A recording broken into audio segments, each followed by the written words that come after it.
models for connectivity to the inputs, form submission will take place, and these anchor links for moving from one page to another back to home, these will start working according to the tag helpers. So these are the changes that we are making this time, but there will be no database connectivity so far, no database, only the form data will be posted and received on the server side. So let's now have a look at the project, at what stage it is. So we'll open the Solution Explorer. First of all, you can see that this is our continued project. This root directory was created in the previous step, and pages folder was also created, but this time we have added models to the pages folder. Two models have been added, login and registration. So first of all, let us have a look at the registration model. This model, you can see it has a primary key email ID, and this is the attribute which makes it primary key. It is a required value and its maximum length is 50, and the error message is that it must be less than 50 characters. This, and then data type is data type dot email address. This makes it an email ID.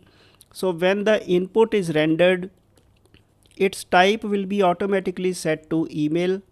The type will automatically be set to email because of this data type property, this data type attribute. And if it is not an email ID, if the user doesn't enter a valid email ID, then this error message will be shown on the validation. This is for the email ID of registration and user type. The customer can register as a patient, can register as a doctor. So far let me show you how this project is running so that you can understand.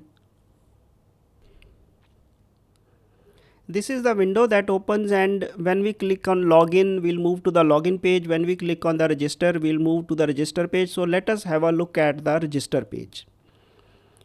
As you can see on the register page, we have an email ID and I am a doctor, I am a patient radio buttons. The values of these are either D or P, I think, as I was discussing. And then back to home, all these are working through anchor links. Let us move to see our login also. Our login consists of an email address, password, and a remember me checkbox.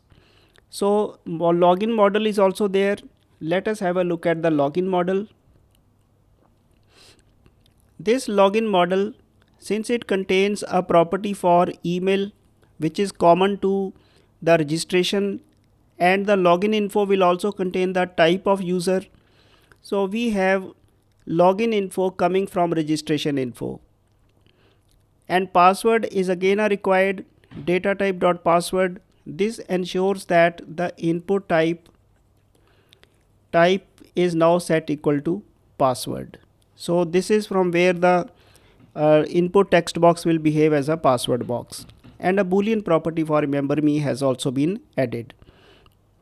So login info consists of password, remember me, and the email ID and user type. So login info is an extended property, is an extended class, and let us now have a look at the forms also. First of all, let us come to the index.cshtml form. Now you can see that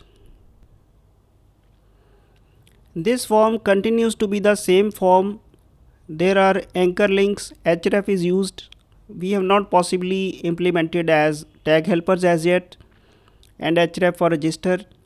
So the index page continues to be the same index page. There is no change.